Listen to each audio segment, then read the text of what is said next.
അതുപോലെ തന്നെ നമ്മുടെ പ്രേക്ഷകർക്കുള്ള മറ്റൊരു സംശയമായിരിക്കും, മെഷീനാണല്ലോ നമ്മൾ സംസാരിക്കുന്നത്, അപ്പോൾ അതിൻ്റെ സർവീസും അതിന് എന്തൊക്കെ കാര്യങ്ങളാണ് ശ്രദ്ധിക്കേണ്ടത്, അതിൻ്റെ മെയിൻ്റനൻസ് അതൊക്കെ എന്തൊക്കെയാണ് നമ്മൾ കൂടുതലായിട്ട് ശ്രദ്ധിക്കേണ്ടി വരിക?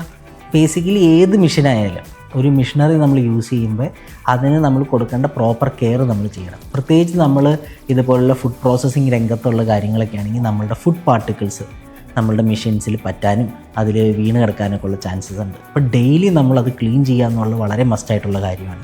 2 കാരണങ്ങളാണ്. ഒന്ന്, നമ്മുടെ ഈ ഫുഡ് പാർട്ടിക്കിൾസ് കാര്യങ്ങളൊക്കെ ഡ്രോപ്പ് ചെയ്ത് കിടക്കുന്നത് വഴി നമ്മൾ എലി ശല്യം കൂടാനും ഇതിൻ്റെ വയറിങ് മറ്റ് കാര്യങ്ങളൊക്കെ നശിപ്പിക്കാനുള്ള സാധ്യതകൾ വളരെ കോമൺ ആയിട്ട് വരുന്നതാണ്.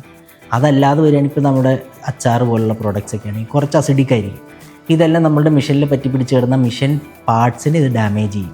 അപ്പോൾ ഒരു ബ്രേക്ക് ഡൗൺ വന്നു കഴിഞ്ഞാൽ നിങ്ങൾ കസ്റ്റമറുടെ തന്നെ പ്രൊഡക്ഷൻ ടൈമിന് അത് വളരെയധികം ബാധിക്കുന്നതാണ്. അപ്പോൾ പ്രോപ്പറായിട്ട് ഡെയിലി നമ്മളതിനെ ക്ലീൻ ചെയ്ത് പ്രോപ്പറായിട്ട് സൂക്ഷിക്കുക.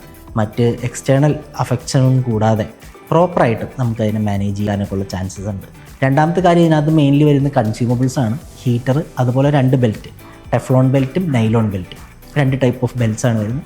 ഇത് 3ഉം കൺസ്യൂമബിൾസാണ്. അപ്പോൾ അതൊരു റെഗുലർ ഇൻ്റർവെല്ലിൽ അതിൻ്റെ തേയ്മാനം അനുസരിച്ച്, അതായത് അതിൻ്റെ ഇംപ്രഷനിലുള്ള വ്യത്യാസം അനുസരിച്ച് നമുക്കിത് ചേഞ്ച് ചെയ്ത് കൊടുക്കേണ്ടതാണ്. മറ്റപടി നമ്മൾ ഇതിൻ്റെ ബേസിക് മെയിൻ്റനൻസ് പ്രോപ്പറായിട്ട് യൂസ് ചെയ്താൽ തന്നെ നമുക്ക് ലോങ് ലൈഫ് മെഷീൻസിന് കിട്ടുന്നതാണ്.